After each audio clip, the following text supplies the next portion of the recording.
네. 자, 이제 가치와 가격에 대해서 보겠습니다.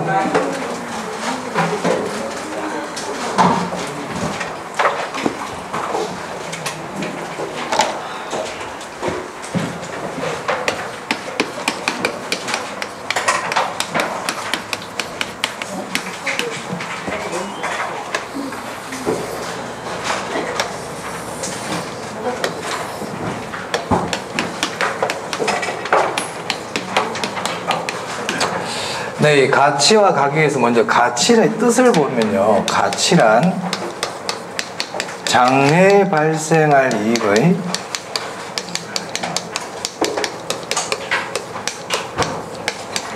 현재 가치죠. 네. 뭐 여기서 이제 굳이 우리가 조금 확인한다 그러면 여기서 이익이라는 거는 유무형을 다 얘기하는 거예요. 눈에 보이는 것뿐만 아니라 눈에 보이지 않는 이익까지도 다 포함하는 개념이고, 그리고 여기서 장래라는 말이 나오는 걸 봐서는 영속성과도 관계가 있죠. 그래서 가치 개념은 영속성과 관계 있어요. 그건 우리 토지의 자연적 특성에서도 같이 확인할 부분이에요. 그래서 가치 개념은 영속성과 관계 있습니다. 장래라는 말이 들어가니까. 그 다음에 이제 가치에서 이제 우리 시험에 잘 나오는 게 특히 잘 기억해야 될 게 가치는 현재값이라는 거예요. 이거는 잊어먹으시면 안 돼요. 가치는 현재값이다. 그리고 가치는 사람마다 달라요. 주관적이에요. 그리고 눈에 보이지 않습니다. 추상적이다. 그리고 일정 시점에 여러 개가 존재할 수 있어요. 여러 개 존재한다. 근데 가격은 실제로 지불한 값이거든요. 네. 실제로 지불한 값이란 말이에요. 지불을. 그래서 가격은 과거값이에요. 과거값. 교환의 대가로 실제로 지불한 값을 얘기하기 때문에 과거값. 그리고 네, 객관적이죠. 객관적이고 구체적이다. 구체적이다. 그리고 일정 시점에 한계가 존재한다. 네, 요게 이제 기본적인 내용입니다. 그 다음에 이 가치와 가격은 단기에는 다를 수 있다. 하지만 장기로 가면 일치한다. 그렇죠. 일치한다. 균형을 이룬다. 네, 이런 내용들 꼭 아셔야 되겠습니다. 기본적인 내용입니다. 자, 그 다음에 혹시나 시험에서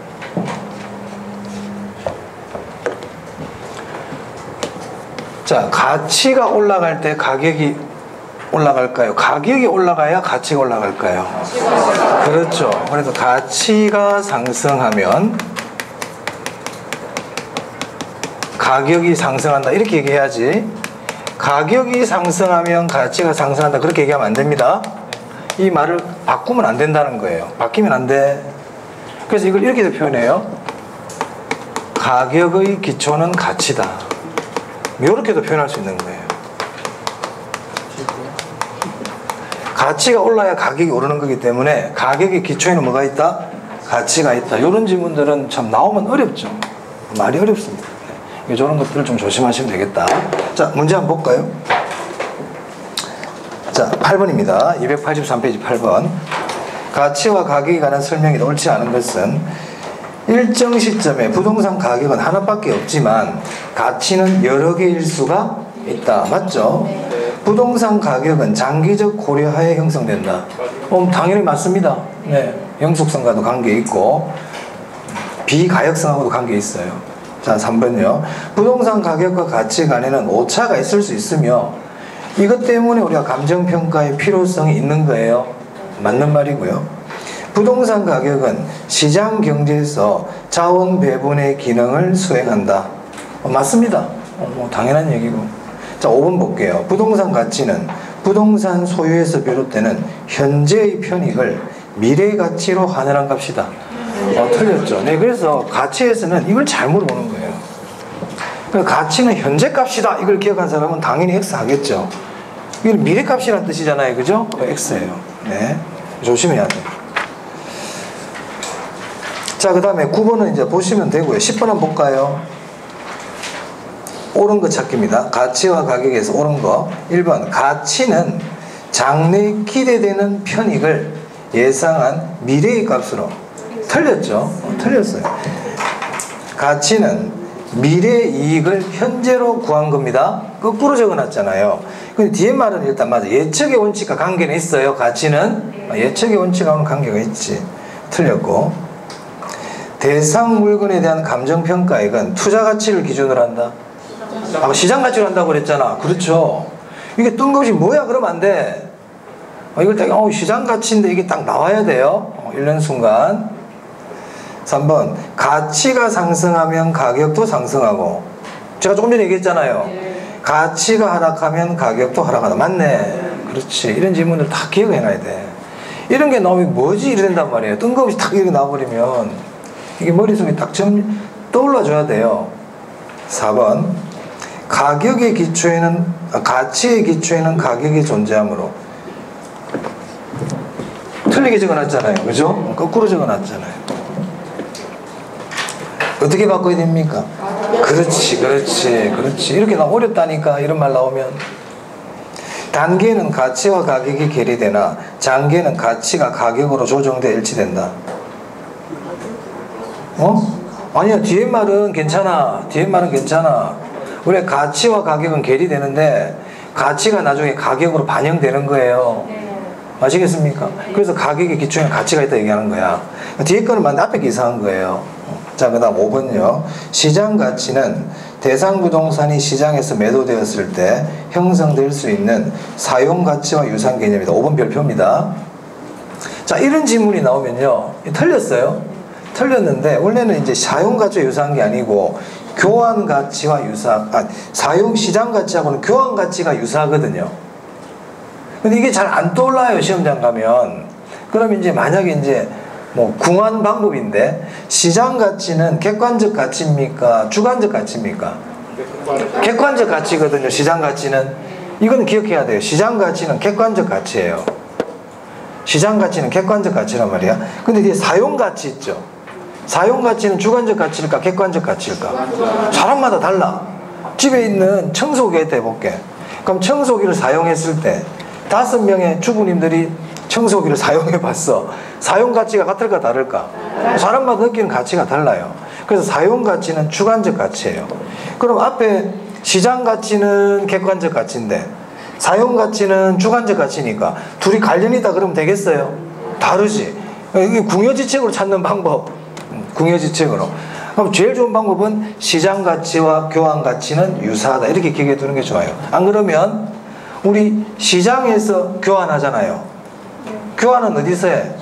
그렇지. 시장의 기능 중에 교환 기능이 있거든. 그래서 안 되면 시장 가서 교환한다.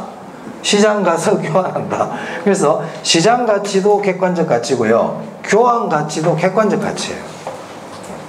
투자 가치는 주관적 가치입니까? 객관적 가치입니까? 그래서 투자 가치하고 사용 가치하고는 관계가 있어요. 시장 가치하고 교환 가치하고 관계가 있고. 아시겠죠? 그렇게 기억하시면 되겠다. 5번은 별표해 놓고 시험에 나오면 틀리지 마세요. 실제 시험에 나온 적이 있는 질문이죠. 네. 자, 11번 볼까요? 11번. 기준 시점에 대한 문제인데 1번, 2번 우리 앞에서 했던 것들이고요.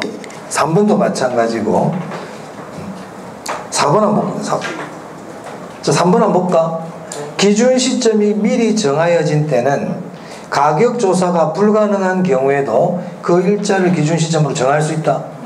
안 된다고 그랬잖아요. 제가 그 날짜에 가격 조사가 가능한 경우에만 할 수 있다고 그랬죠. 근데 3번은 틀렸네요. 자, 4번 제가 보려고 이 문제를 보고 있거든요. 4번 별표예요. 자, 우리 기준 시점과 관계되는 가격 원칙 있죠? 변동의 원칙이에요. 기준 시점 확정과 관계되는 가격 원칙 뭐라고요? 그렇죠. 네, 그것 때문에 제가 봤고요. 자, 넘깁니다. 13번 한번 보겠습니다. 자, 이제 13번부터는 가격의 재원칙에 대한 문제예요. 가격의 재원칙. 참고로 이 가격의 재원칙은 감정평가 규칙에 없어요. 그럼 아까 가치는 장래 발생할 이익의 현재값이다, 주관적이다, 추상적이다, 이런 말들은 감정평가 규칙에 있을까요? 없어요. 그다 이론적인 내용이에요. 이론. 감정평가 규칙에 나와 있는 내용은 아니다.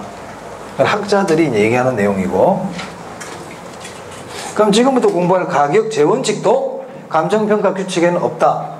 나와 있는 내용 아니다.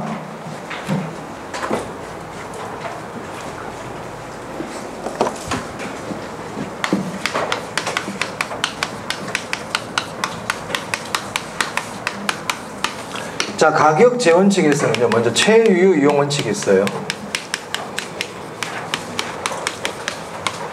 최유효 이용의 원칙은 그냥 기준이 되는 가격 재원칙에 있어서 기준이 되는 원칙이다. 이렇게 좀 하나 기억하시면 되겠습니다.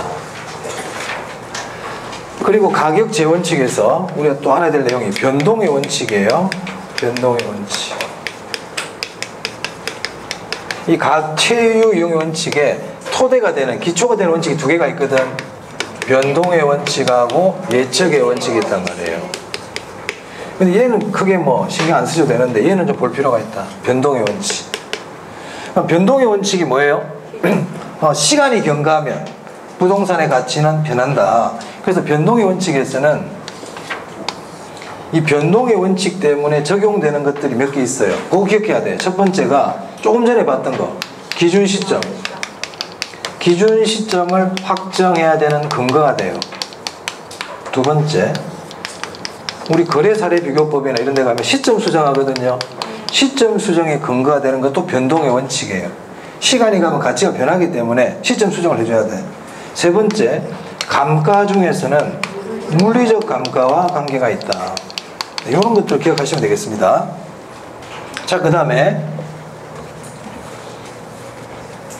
가격의 재원칙은 내부 원칙이 있고 외부 원칙이 있죠. 네.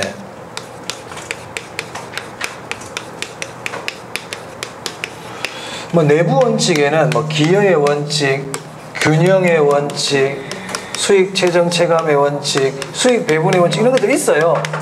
다 그 신경 안 써도 됩니다. 여기서 이게 중요하다고 그랬다. 균형의 원칙. 그래서 이 내부라는 거는요, 구성 요소를 의미해요. 구성 요소라는 말이 나오면 내부 얘기하는 거예요. 그럼 균형의 원칙은 내부 구성 요소들이 균형을 이루어야 된다. 이게 균형의 원칙입니다. 여기서 올리는 거죠. 저희 균형의 원칙에 만약에 위배되면 이제 이게 중요하잖아요. 균형의 원칙이 위배되면 무슨 감가해야 됩니까? 네, 이거는 절대 잊어먹으면 안 되죠. 기능적 감가. 자, 외부 원칙에도 여러 가지 원칙들이 있어요. 경쟁의 원칙, 적합의 원칙, 외부성의 원리 이런 게 있는데 그 중에서도 뭘 알아야 된다고요? 네, 적합의 원칙을 아셔야 됩니다. 이거는 외부 원칙이야, 외부. 그래서 외부라는 거는 환경 이렇게 얘기하죠. 환경. 부동산을 둘러싸고 있는 환경. 그럼 적합의 원칙에 위배되면 그렇죠. 경제적 감가해야 됩니다.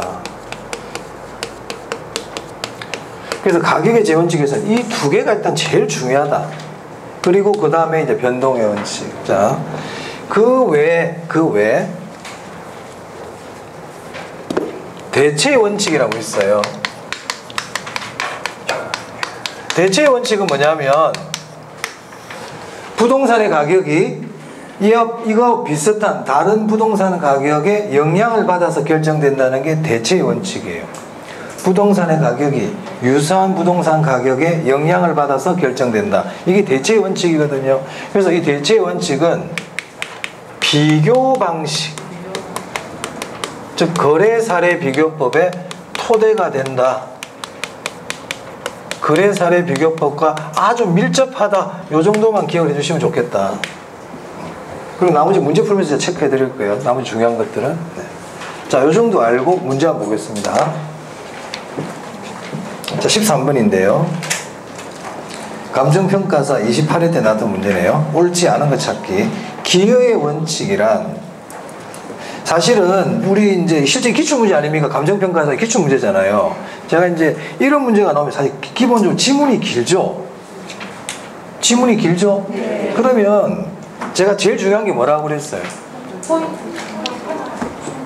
얘하고 얘가 중요하다고 그랬잖아. 그죠? 그러면 분명히 여기 지문, 여기 1번부터 5번 지문에 균형의 원칙, 적합의 원칙 있을까 없을까? 있어요. 그거부터 읽어야 돼요. 우리 시간이 없어. 시험 시간에. 그 걔들이 답이야. 제가 늘 얘기하죠. 제가 늘 얘기했잖아. 걔들이 답이라고. 정시간이 없으면 그 둘 중에 하나 찍어야 돼. 예외 없어. 감정평가사도 예외 없다니까.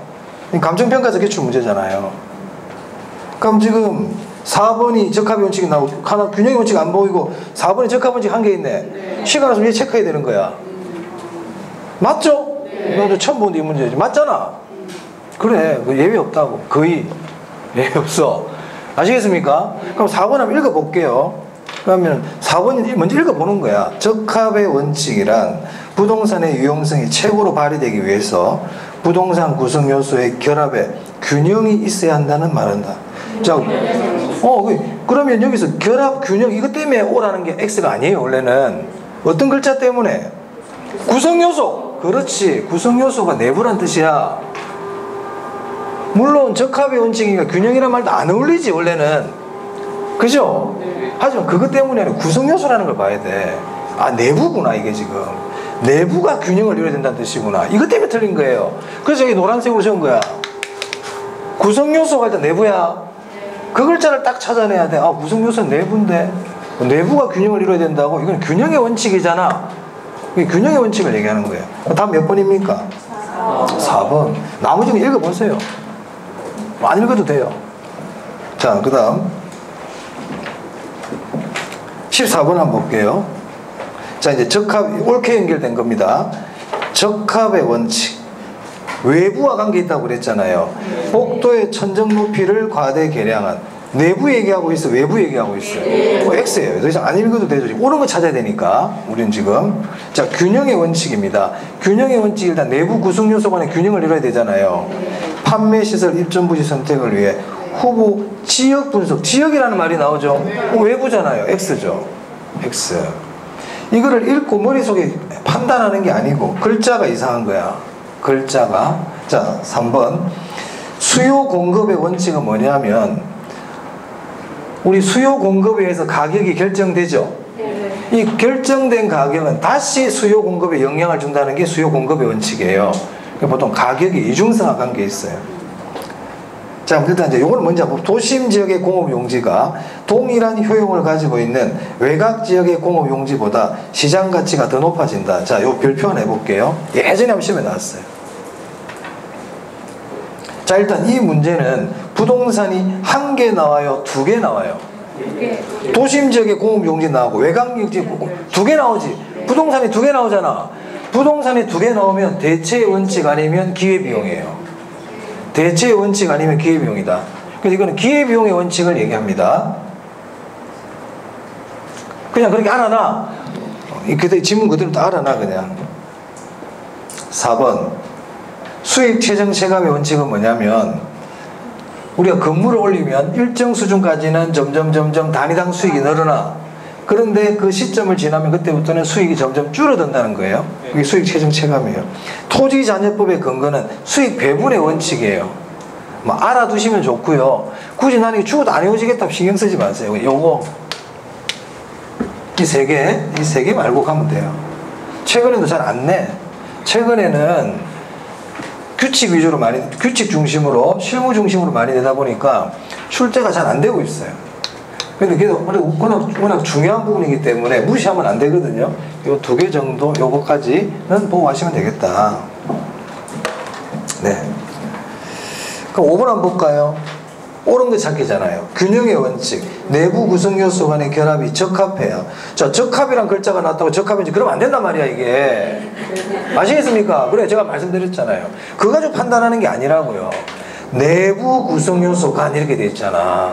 내부 구성 요소 간에 그 결합이 적합해야 된다고. 그러니까 내부 원칙이고 균형의 원칙 맞잖아요. 그러니까 적합이란 글자가 나왔는데 왜 균형의 원칙에 X 그러면 안 된단 말이야. 아시겠어요? 네. 그래. 그렇게 하는 게 아니야. 자, 5번 한번 볼까요? 어떤 원칙과 가장 밀접하겠느냐? 합리적 매수자는 유사 부동산의 시장 가격보다 더 많은 금액을 대상 부동산에 지불하지 않는다. A 부동산의 가격은 유사한 용도의 B 부동산 가격과 유사하게 결정된다. 이게 뭘까요? 이게 대체 원칙이죠. 대체 원칙. 즉 물건 두 개가 있을 때 유용성이 똑같다면 우리는 어떤 걸 선택해요? 가격 낮은 걸 선택하겠죠. 가격이 똑같다면요, 유용성이 높은 걸 선택하겠죠. 그래서 결국은 유용성이 비슷한 물건들은 가격도 비슷한 거야. 가격이 비슷한 물건들은 유용성도 비슷한 거예요. 그래서 우리가 이걸 싼 게 비지떡 이런 말이 나오는 거야. 싸다는 건 유용성이 떨어진다는 뜻이에요. 무슨 말 했습니까? 그래서 유용성이 높은 물건들은 가격 높게 형성이 돼 있어요. 자, 대체 원칙. 그 두 개 비교하고 있잖아. 그 부동산 두 개 나오잖아. 봐, 물건이 두 개 나오잖아.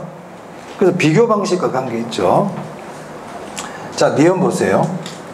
그럼 기억은 뭐라고요? 대체 원칙. 자, 니은 아까도 봐. 도심 지역의 공업 용지가 동일한 효용을 가지고 있는 외곽 지역의 공업 용지보다 시장 가치가 더 높다. 이거 뭐라고요?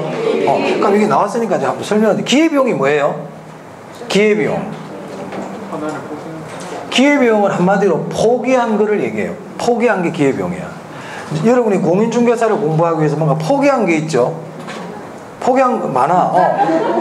뭐 있을 거야. 그러면 그 포기한 것 중에서 가장 가치가 높은 게 기회비용이에요. 포기한 게 많잖아요. 포기한 게 여러 개 있지. 그 중에서 가치가 제일 높은 게 기회비용이에요. 자, 회사가 세 개가 있어. A 회사, B 회사, C 회사. A 회사 연봉 1억, B 회사 연봉 7천, C 회사 연봉 5천이야. 그 나는 B가 마음에 들어가지고 B를 선택했어요. 그럼 A와 C를 포기했죠. A 연봉이 얼마라고? 1억. C는? 그럼 기회비용이 얼마일까? 그러지. 포기한 것 자체가 기회비용이에요. 3천만 원 그러면 안 돼. 내가 1억 포기했잖아요. 기회비용 1억이에요. 1억. 아시겠죠? 그래서 기회비용은 포기한 그 자체를 얘기합니다. 차익이 아니고. 그럼 여기 한번 봐볼까? 자, 도심 지역에 공업용지가 있고 외곽 지역에 공업용지가 있단 말이에요. 그러면 도심 지역에서 공업용지로 쓸 때 포기하는 거하고, 도심 지역에서는 공업용지 말고도 상업이나 다른 용도로 많이 쓸 수 있잖아. 그럼 도심지에서 내가 공업용지로 사용할 때 포기한 거하고, 외곽에서 공업용지로 쓸 때 내가 포기한 것 중에서 어떤 게 포기한 게 더 클까요? 그래. 그러니까 도심지역에 포기한 기회비용이 더 크니까 도심지가 더 비싸다. 기회비용이 크니까 가격이 더 비싸다는 거예요. 이게 기회비용의 원칙이에요. 아시겠죠? 그런 거예요. 시험장 가면 기억나겠습니까 이게? 잘 안 나지. 그러니까 도심지 공업지 나오고 뭐 외곽지 공업 이런 나오잖아. 기회비용 이렇게 기억해 두는 게 좋다고요. 그래서 보통 부동산이 두 개 나오면 대체 아니면 기회비용이야. 그럼 지문에 두 개 다 나오면요, 두 개 다 안 나와. 하나만 보통 나오지. 두 개 동시에 잘 안 나온다고. 아시겠습니까? 네. 니은을 설명해 놓고는 1번의 대체 원칙, 2번의 균형은 이렇게 안 나온단 말이에요. 두 개가 동시에 잘 뜨지는 않는다고요. 자, 너무 많은 걸 한 머리만 아프니까 그렇다. 자, 이제 뭐 그렇습니다. 자, 20번 한번 볼까요? 20번. 이제 가격의 정의식 그렇게 정리하시면 되고요. 자, 20번에 보시면 이제 감정평가에 관한 규칙이 나오는데 1번 한번 보겠습니다. 감정평가업자는 자신의 능력으로 업무 수행이 불가능할 때는 감정평가를 하면 안 되겠죠? 뭐 당연한 얘기잖아. 불가능한데 하면 어떡하겠어요? 뭐 당연한 얘기고. 자, 아까 제가 말씀드린 건데, 감정평가업자가 감정평가 조건의 합리성이 결여되었다고 판단하는 거야. 아까 조건부 평가라든지 시장가치 외의 가치로 평가해달라고 의뢰인 요청이 왔거든. 근데 보니까 하면 안 될 것 같아. 합리성이 결여되어 있다는 게 그런 뜻이에요. 그럼 아까 어떻게 하라고 그랬어요, 제가? 의뢰를 거부할 수 있다. 만약에 계약을 했다면 그 수임을 철회해야 되는 거예요. 철회할 수도 있어요. 그 내용이죠. 자, 이제 3번 유사지역은 이제 지역 분석, 개별 분석할 때 다시 하겠지만 나온 김에 한번 봅시다. 유사지역이란 감정평가의 대상이 된 부동산이 속한 지역으로서, 자, 감정평가의 대상이 된 부동산이 속한 지역 뭐라 불러요? 인근지역이죠. 틀렸네요. 4번, 5번은 앞에서 했던 지문이니까 넘어가겠습니다. 자, 이제 21번부터는 지역 분석, 개별 분석 문제네요. 네. 여기도 제가 지금 설명을 막 많은 걸 많이 안 하죠. 왜? 지금 그런 갈등 아니잖아. 정확하게 알고, 여기 이것만으로 충분하잖아요. 네. 그거만으로도 문제 풀려요, 안 풀려요? 다 풀리잖아. 근데 우리는 왜 가서 100점을 못 맞지? 이걸 다 까먹고 가니까. 이걸 잊어먹고 가거든. 아니면 어수룩하게 알고 가거든. 그럼 여기서 이제 시험에 방향이 나오잖아요. 아, 많이 아는 게 중요한 게 아니구나. 수익 배분 거 알면 뭐하노? 적합의 원칙과 균형의 원칙을 정확하게 아는 게 중요하지. 변동의 원칙이 뭔지를 중요한 게, 그걸 정확하게 아는 게 중요하지. 수익 최정이니 그런 거는 별로 안 중요하다는 거예요. 그럼 나오면요. 거기 만약에 나와버려 답으로 나오면 어쩔 수 없지. 올해 내가 운이 없구나. 그렇게 하는 거예요. 하지만 그럴 가능성은 1% 정도밖에 안 돼. 1%도 잘 안 된다는 거야. 1%도 안 된다는 거는요, 그냥 제가 조심스러운 보수적으로 얘기하는 거지, 제로란 뜻입니다. 제가 100% 이렇게 얘기할 수는 없잖아요. 그죠? 뭐 90% 이상이 되면 그거는 100%라는 뜻이야. 우리가 보통 얘기할 때. 어떤 사람이 나와가지고 그 확률이 99%입니다. 이 말은 100%라는 뜻입니다. 100%라는 말은 조심스러워서 안 할 뿐이야. 여지를 남겨두는 거지, 실제로 100%라는 뜻이에요. 나올 확률이 5%도 안 된다는 얘기는 안 나온다는 얘기야, 이게. 그죠? 근데 안 나오는 거를, 그걸 말로 외우고 있어요. 뭐라면 못 외우고 있어. 이런 걸 정확하게, 하는 거라도 정확하게 아시면 됩니다. 자. 지역 분석, 개별 분석 볼게요. 얘는 나올 때가 좀 됐어요. 지역 분석, 개별 분석.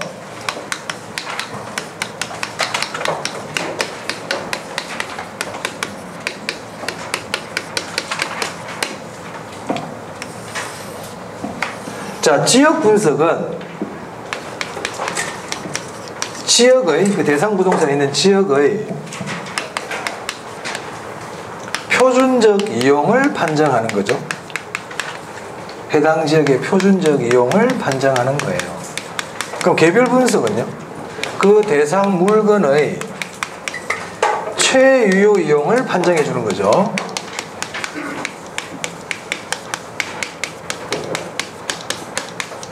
그리고 지역 분석은 그 해당 지역의 가격 수준을 구하는 거예요. 가격 수준. 하지만 개별 분석은 그 물건의 구체적인 가격을 정하는 거예요. 가격. 그리고 이 표준적 이용 판정을 이렇게 얘기할 때 혹시나 해서 말씀드립니다.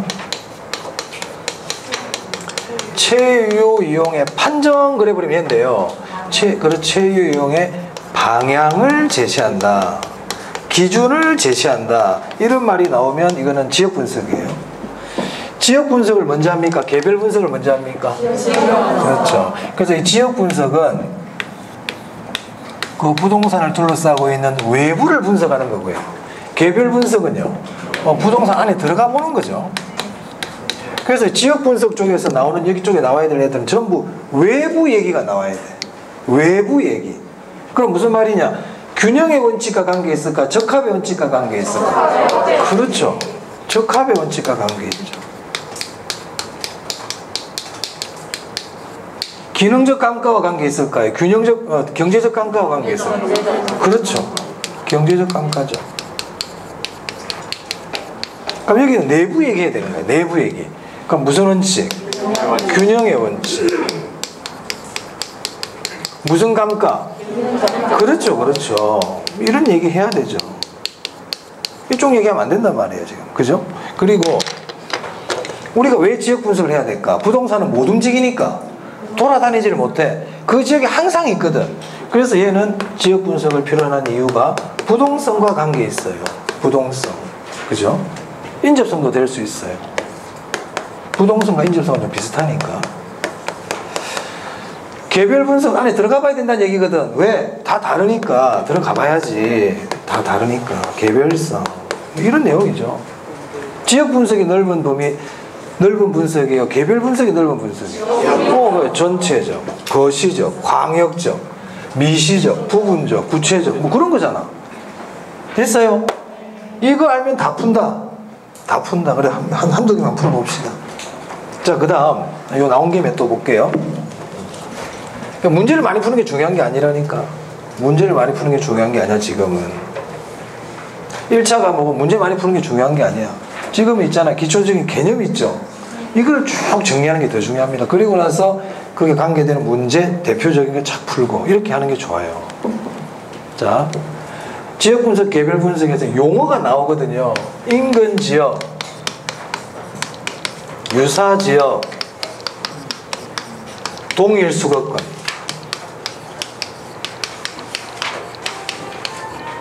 네. 이렇게 있죠. 그럼 이 인근지역의 뜻을 알아야 돼. 자, 인근지역이 뭔데? 대상 부동산이 속한 지역. 그렇죠.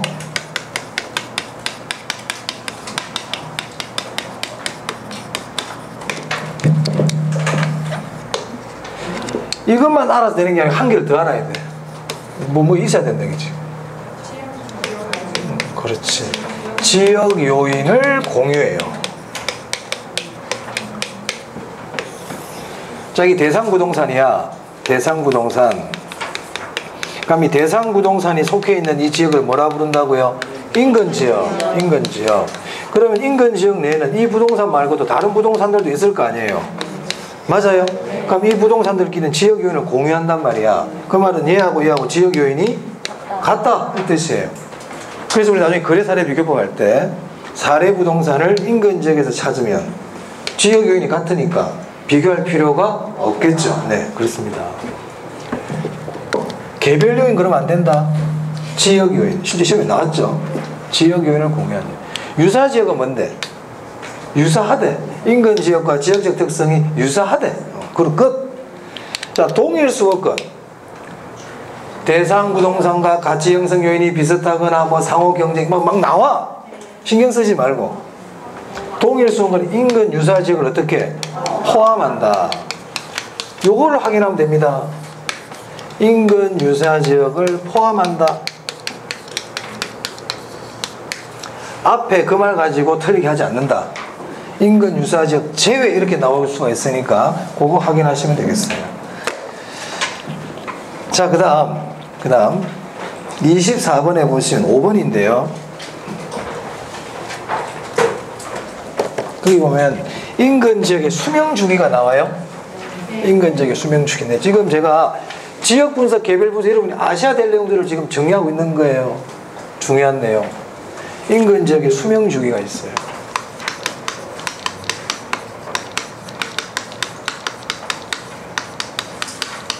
어떻게 됩니까? 순서가 성장기, 그 다음요 성숙기, 그 다음요 쇠퇴기, 그 다음요 천이기, 그 다음 그렇죠.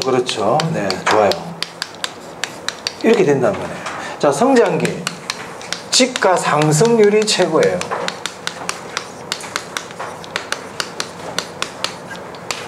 상향 여가와 관계 있습니다. 지금 한참 사람들이 고소득층들이 이 지역으로 입주를 하고 있어요. 지금 상향 여가와 관계 있어요. 성숙기는요 집가가 최고예요. 집가가 최고예요. 천이기 하향 여가가 활발하다. 하향 여가가 활발하다. 하향 여가가 활발하다는 얘기는 저가주택의 수요가 많이 늘어나고 있다는 뜻이에요. 그래서 저가주택의 가격이 오르기 때문에 이 시기에는 이 지역에 있는 부동산 가격이 일시적 가격 상승을 보입니다. 네, 이런 것들을 보시면 됩니다. 자, 문제 한번 볼까요? 24번에요. 24번에 5번 질문 한번 볼게요. 나머지 질문 한번 풀어보세요.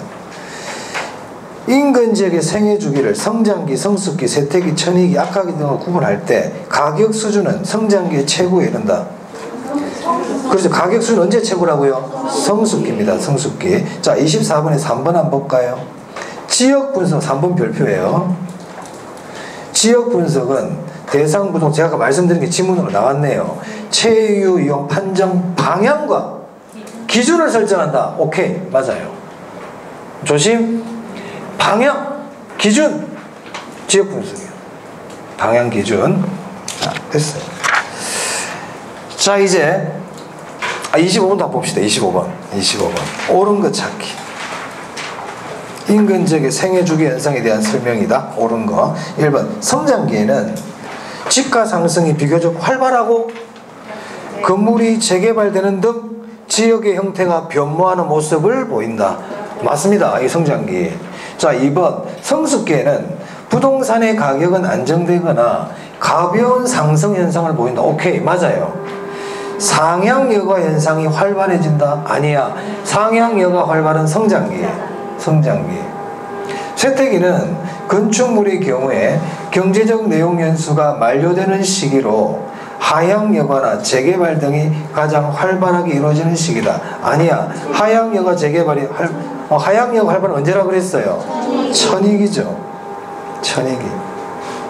자, 그 다음 4번입니다. 천익이는 재개발이나 하향여가 등으로 맞아요. 천익이 때 이제 재개발을 하고 있죠. 지금 하향여가도 일어나고 있고요. 부동산 가격이 지속적으로 상승하여 오케이 틀렸고요.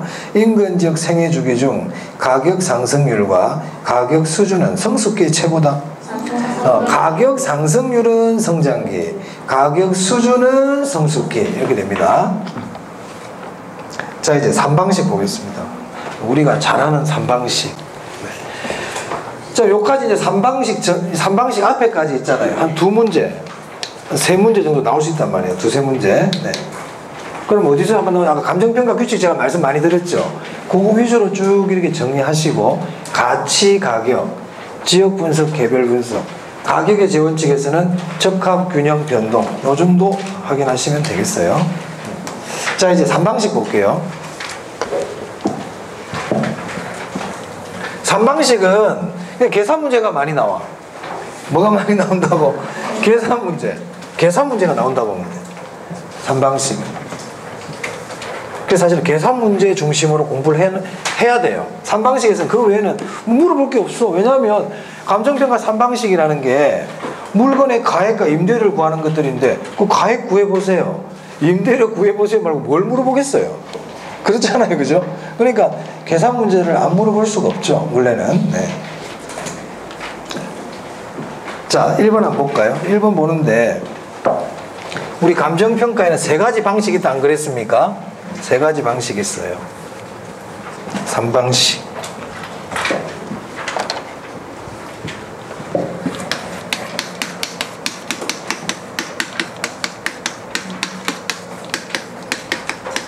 자, 3방식 뭐뭐 있어요? 방식. 원가 방식. 또요? 비교 방식. 또요? 그렇죠. 수익 방식. 자, 우리가 어떤 물건의 가격을 구할 때 비용적인 관점에서 구하는 걸 비용성의 원리라 그러거든요. 네. 그리고 시장성의 원리에 의해서도 가격을 구할 수가 있고요. 수익성에 의해서도 가격을 구할 수가 있어요. 그래서 이거를 가격의 삼면성이라 그래요. 그래서 일단 이 짝을 잘 연결해야 돼. 짝부터 틀리면 안 돼. 짝부터. 그리고 원가 방식에서 가액을 구하는 방법이 있고 임대료를 구하는 방법이 있죠. 비교 방식에서도 가액을 구하는 방법이 있고 임대료를 구하는 방법이 있잖아요. 맞습니까? 그리고 이 비교 방식에는 공시지가 기준법이 있다. 그럼 공시지가 기준법은 무슨 방식이라고요? 네, 일단 기억. 공시지가 기준법은 비교 방식이에요. 공시지가 기준법 비교 방식입니다. 자, 그 다음에 수익 방식에서도 가액을 구하는 방법이 있고 임대료 구하는 방법이 있죠. 이름 알아야 돼. 이름 알아야 돼. 제가 얘기 안 할 거예요. 나중에 문제 풀면서 봅시다. 원가법에서 하나 물어보자. 가액 구하는 방법 뭐라 부르는데요? 원가법. 수익 방식에서 가액 구하는 거는? 수익 구하는 법. 수익 방식에서 임대료 구하는 거? 그렇죠. 그렇습니다. 그게 293페이지 1번 문제예요. 1번. 자, 원가 방식.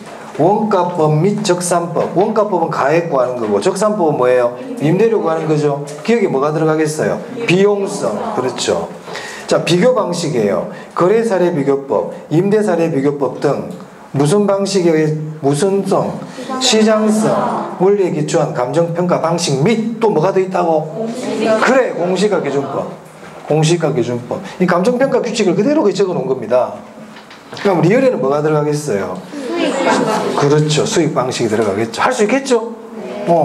시험에 이렇게 물어볼 수 있습니다. 자, 넘깁니다. 네. 일단 2번하고 4번은 나중에 이제 계산 문제 풀면서 봐야 되니까 이제 3번 한번 볼게요. 3번. 감정평가에 관한 규칙상 정의로 틀린 것은 네. 감정평가 규칙 내용이에요. 최근에는 감정평가 규칙을 잘 물어본다고 그랬다. 자, 원가법이란 나왔습니다. 자, 원가법이란 이런 말이 나오면 항상 맨 뒤를 본다. 먼저 일단 자, 원가법은 가액 구하는 방법이죠. 일단 가액인지를 봐야 돼요. 가액이라고 돼 있어요. 그럼 일단 읽어보는 거예요. 이게 가액이 아니고 임대료 그러면 틀렸잖아요. 그럼 틀린 거 찾기면 얘가 답이죠. 지금 틀린 거 찾기 하고 있으니까. 그러니까 원가법이 뭐냐? 원가법은 대상 물건의 재조달 원가에 감가 수정을 하여 대상 물건의 가액을 구하는 방법이에요. 맞죠? 네. 맞습니다. 수익환원법이란 나왔습니다. 지문이 길잖아요. 그럼 어떻게 한다고? D를 본다. D를. 가액인지 임대료인지. 가액 맞습니까? 그러면 이제 읽어보는 거예요. 다른 데 틀린 데가 없는지. 그럼 수익환원법에서 좀 조심해서 읽어야 될 부분들이 있다. 지금부터 체크합니다. 이제 제가. 수익환원법이란 대상 물건이 장래 동그라미. 과거 그러면 안 돼요. 장래. 산출할 것으로 기대되는 순수익이나 미래 동그라미. 미래. 현금 흐름을 환원 동그라미. 할인 동그라미. 다른 말 쓰면 안 돼요. 뭐 공제, 뭐 가산 이런 말 쓰면 안 돼. 환원하거나 할인하여 대상 물건의 가액을 구하는 방법이다. 가치 형성 요인을 아까 했고요. 4번 보겠습니다. 거래 사례 비교법이란 나왔네요. 그럼 거래 사례 비교법은 가액 구하는 방법이다. 임대료 구하는 방법이다. 가액. 그것도 봐야 된다. 가액이라고 돼 있죠. 그러면 좀 세 줄이나 되지만 읽어야 되는 거예요. 어쩔 수 없어요. 근데 이걸 많이 읽다 보면 눈에 딱 들어와요. 거래 사례 비교법 보면 사정 보정, 시점 수정, 가치 형성 요인 비교 이런 말이 딱 보입니다. 맞다. 맞는 말입니다. 자, 5번. 인근 지역이란 감정평가의 대상이 된 부동산이 속한 지역으로서 부동산의 이용이 동질적이고 가치 형성 요인 중 개별 요인을 공유하는 지역이다. 지역 요인이죠. 왜 틀렸네요. 시험에 예전에 나왔던 지문이죠. 그러면 2번은 아까 앞에 3번을 읽었기 때문에 2번은 할 수 있어요. 한번 해보세요. 칸 집어넣기 앞에 다 조금 전에 3번에 나왔던 거 칸만 비워놨어요. 자, 그 다음에 4번 한번 보겠습니다. 4번에 보면 다음은 임대료 평가 방식의 종류와 시기다. 괄호 안에 들어갈 내용으로 옳은 것은 최근에 이런 문제가 조금씩 나오고 있어요. 자, 여기 적산법 나오죠? 적산법. 적산법은 여기서 어디에 들어가는 거예요 지금? 원가 방식에서 네, 여기가 적산법이죠. 적산법. 적산법에 의해서 구해진 임료를 뭐라고 불러요? 적산임료라고 부릅니다. 그럼 적산임료는 어떻게 구합니까 이거? 적산임료 어떻게 구해요? 기초가액에다가 뭘 곱해? 그렇지. 기대 이율을 곱해요. 그리고 나서 그래. 아유 공부 많이 하고 있네. 네, 맞아요. 답을 제일 잘하는 것 같다.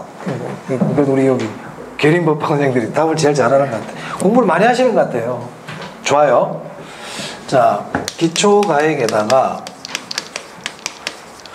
기대 이율을 곱하죠. 그리고 나서 필요 적용비를 어떻게 한다? 더합니다. 네. 제가 걱정을 안 해도 될 것 같아요. 너무 잘하고 계세요. 그러니까 여기서 기대 이율 요거 조심해야 되고요. 환원이율 그러면 안 되거든. 그리고 필요 적용비를 어떻게 한다? 더합니다. 더합니다. 자, 그래서 거기 보면 적산법은 이제 기억에 니은에 뭐가 들어간지 아시겠죠? 기억 니은에 들어가는 게 저절로 알 수 있죠. 자, 임대 사례 비교법은요. 비교 방식에서 임대료 구하는 방법이잖아요. 이것이 뭐가 들어가? 비준 임료라고 그래요. 비준 임료. 그래서 비준 임료는 임대 사례 임대료에다가 우리 거래 사례 비교법처럼 사정 보정 시점 수익 쭉 하면 됩니다. 자, 그다음에 리얼에 보니까 수익 임료라고 돼 있죠. 수익 임료는 여기서 나온 얘기거든. 수익 방식에서 임대료 구하는 거 수익 분석법이죠. 자, 수익 분석법에서 구한 임료를 수익 임료라고 그런단 말이에요. 그럼 수익 임료도 마찬가지. 얘하고 비슷해요. 순수익에다가 필요 적용비를 더합니다. 그래서 적산법과 수익 분석법은 뒤에 필요 적용비를 더한다 이런 말이 나오지만 조금 전에 임대사례비교법은 필요적용비를 더하는 게 아니죠. 이게 더해서 구하는 게 아니잖아요. 아, 그런 차이점이 보이구나. 그래서 수익임료는 순수익에다가 필요적용비도 더해요. 필요적용비 더합니다. 더한다. 네, 넘기겠습니다. 자, 5번. 네, 5번 별표 해볼까요? 네, 시산가액 조정이에요. 시산가액 조정이 최근에 출제가 좀 자꾸 되고 있거든요. 자, 우리 원가 방식에서 가액 구하는 걸 적산가액 원가법이라 그러고, 그때 구한 가액을 뭐라 불러요? 적산가액. 거래사례비교법에서 구한 가액을 뭐라 부릅니까? 비준가액이라 그러고, 유추가액이라고도 그래요. 학자들에 따라서는. 비준가액. 수익 방식에서 구한 가액을 뭐라 불러요? 수익가액. 네. 이처럼 각 가액을 구하는 방법에 의해서 구해진 이 적산가액, 비준가액, 수익가액, 이 셋을 시산가액이라고 불러요. 즉 시산가액이란 감정평가 3방식에 의해서 산출된 가액을 시산가액이라고 부릅니다. 그러니까 적산가액, 비준가액, 수익가액, 얘들 뭐라 부른다고요? 시산가액이라고 불러요. 그럼 이 시산가액은 최종평가액이 아니다. 최종평가액이 아니다. 자, 아까 제가 가격 3면성이 있다고 그랬잖아요. 그죠? 네. 가격을 구하는 방법은 비용성에 의해서 구할 수도 있고, 시장성에 의해서도 구할 수 있고, 수익성에 의해서도 구할 수가 있어요. 근데 이게 완전 경쟁 시장일 때는 이게 다 같아요. 3면성에 의해서 구한 가격이 다 같단 말이야. 시장성에 의해서 구한 가격이나 비용에서 구한 가격이나 다 같단 말이야. 그걸 가격 3면성의 등가라고 그래요. 무슨 시장일 때? 완전 경쟁일 때. 그게 같단 말이야. 그게 마샬이 주장한 내용이에요. 그런데 우리 부동산 시장은 완전 경쟁입니까? 불완전 경쟁입니까? 불완전 경쟁이지. 그러니까 3면 등가가 성립이 안 돼. 3면 등가가 성립이 안 된다. 그 말은 적산가액, 비준가액, 수익가액이 똑같다, 다르다? 다르단 말이에요. 그래서 감정평가사는 이 셋의 가격이 다를 수가 있기 때문에 이 셋에 대한 합리성을 검토해 봐야 되는 거야. 즉 적산가액이 나왔지만 이 적산가액이 과연 합리적일까? 이거를 검토해 볼 필요가 있다는 겁니다. 어떻게? 비교해 보는 거예요. 그러니까 다른 걸 하나 더 구해 봐야 된다.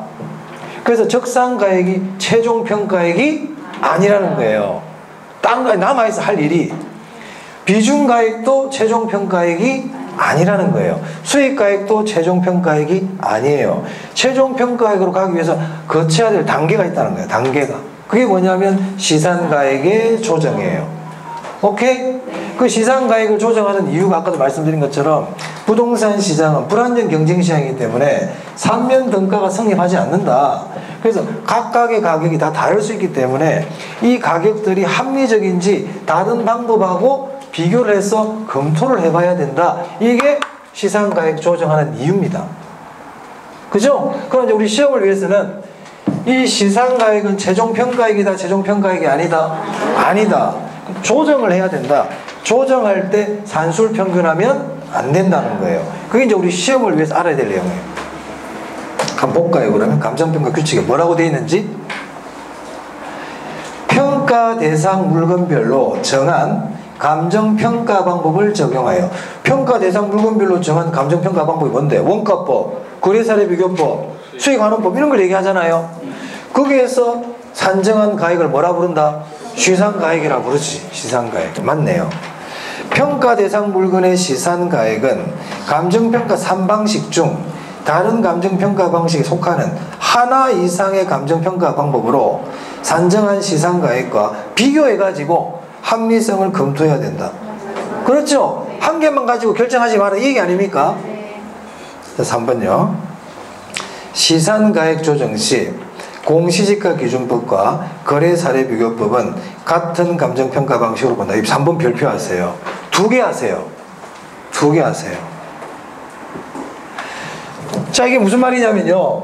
자, 이 비교 방식에 가액 구하는 방법이 뭐가 있었어요? 거래사례비교법이 있잖아요. 맞아요? 이 거래사례비교법도 비교 방식이지? 이 공시가기준법도 비교 방식이잖아. 하지만 이 둘을 같은 걸로 보지 마라 이 뜻입니다. 시상가액 조정할 때는 같은 걸로 보면 안 된다. 오케이? 그럼 토지가액을 구할 때 거래사례비교법을 구했다 그래가지고 공시가기준법을 가지고 조정을 해봐라 비교해봐야 돼요. 같은 걸로 보지 않으니까 다른 걸로 봅니다. 거래사례비교법하고 공시가기준법은 같은 방식으로 보지 않는다. 기억하세요. 다른 방식으로 봐요. 이게 답이었죠. 같은 평가 방식이 아니에요. 달라요. 자, 4번. 그러니까 원칙은 시상가액을 조정하는 게 원칙이야. 근데 항상 예외가 있어요. 4번 볼게요. 대상 물건의 특성 등으로 인하여 다른 감정평가 방법을 적용하는 것이 곤란하거나 불필요한 경우에는 시상가액 조정을 생략할 수도 있다. 뭐 그런 내용이고요. 5번 보겠습니다. 산출한 시상가액의 합리성이 없다고 판단될 때는 주된 방법과 다른 감정평가 방법을 산출한 시상가액을 조정하여 감정평가액을 결정할 수 있다. 자, 여기서 조정할 때 산술평균하면 안 된다는 뜻입니다. 네.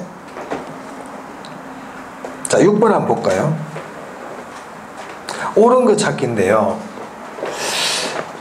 그 2번 한번 보세요. 시상가액 조정에 사용되는 자료 중 거래 사례 자료, 임대 사례 자료, 수익 사례 자료들이 있죠. 이 전부 다 이걸 사례 자료라 그래요. 그래서 사례라는 게 들어가면 사례 자료다 이렇게 좀 기억하시고, 그리고 그 위에 보면 등기부등본이라든지 토지대장 같은 게 있잖아요. 이런 걸 우리가 확인 자료라 그래요. 그래서 이제 이 문제는 뭐냐면 우리가 시상가액을 조정할 때 확인 자료, 요인 자료, 사례 자료가 있거든요. 사례 자료는 어떻게 하면 구별된다고? 사례 들어가면 사례 자료예요. 확인 자료는 주인이 누군지, 뭐 집원이 어떻게 되는지 이런 걸 확인하는 거란 말이에요. 그럼 어떤 게 있어요? 대장이라든지 등기부등본 이런 게 되겠죠. 그럼 확인 자료하고 사례 자료만 좀 구별해 놓으시고 요인 자료까지는 굳이 뭐 외울 필요가 없죠. 참고로 보시면 되겠습니다. 자, 4번 볼까요? 세 가지 평가 방식을 적용시켜 각각 산출한 가격이, 이게 뭔데? 시상가액이잖아. 세 가지 평가 방식을 적용해서 산출한 가격이 시상가액이란 말이에요. 이게 대상 부동산의 최종 평가액이다? 아니죠. 아니란 말입니다. 네. 7번 한번 보겠습니다. 자, 계산 문제인데요. 예전에 한번 나온 적 있죠.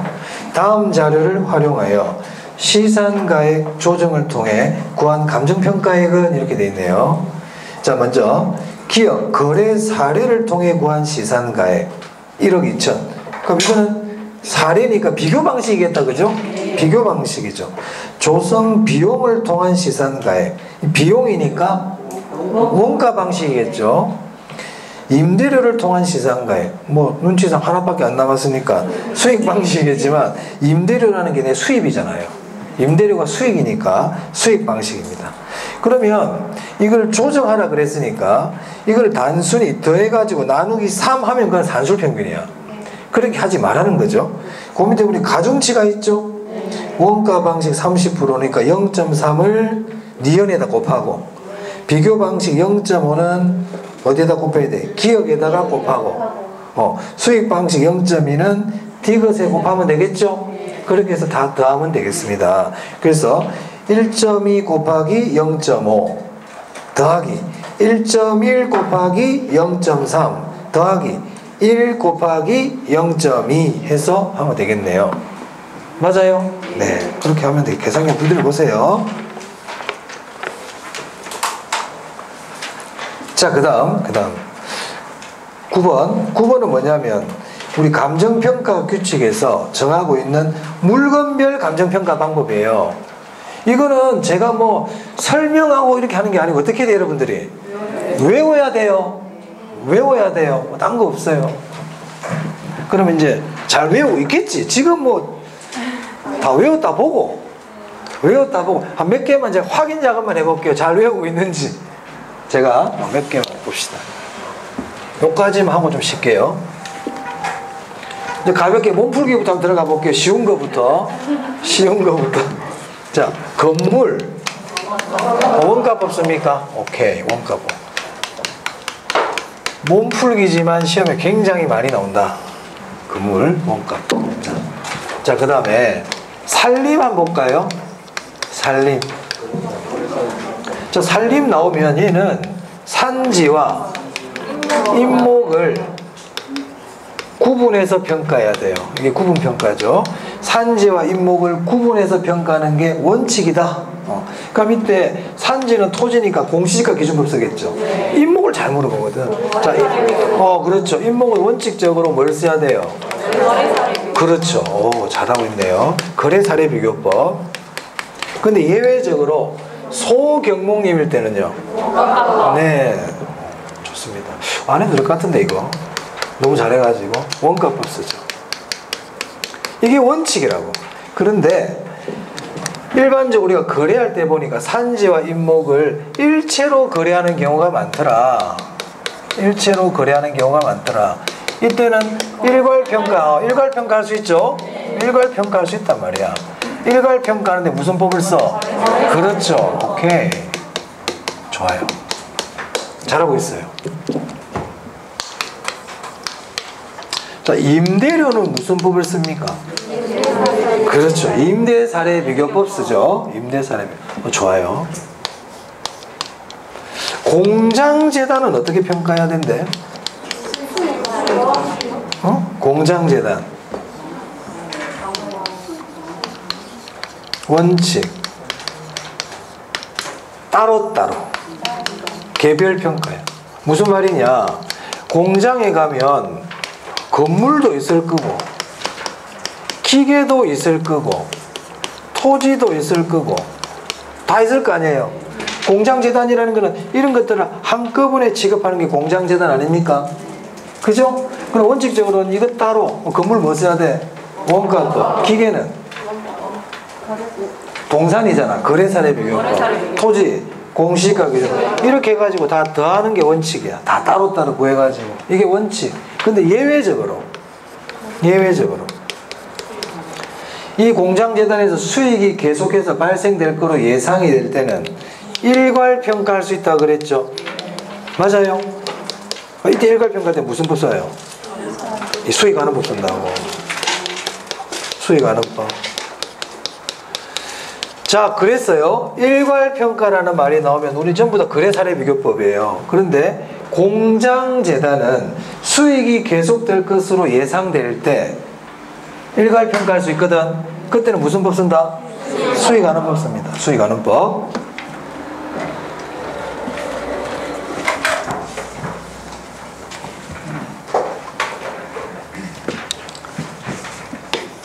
무형자산. 대표적인 게 영업권. 그렇죠. 수익하는 법 쓰죠. 수익하는 법.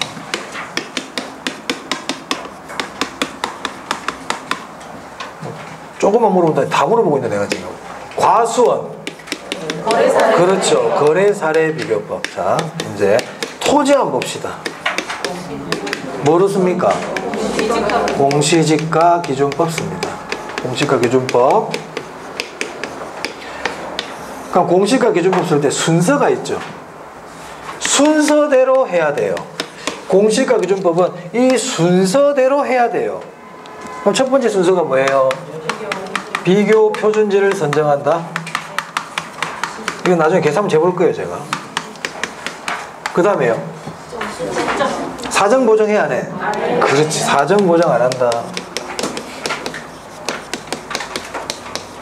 사정 보정을 왜 안 한대? 표준지를 사례로 쓰기 때문에 그렇죠. 자, 그 다음 뭐 합니까? 시점 수정.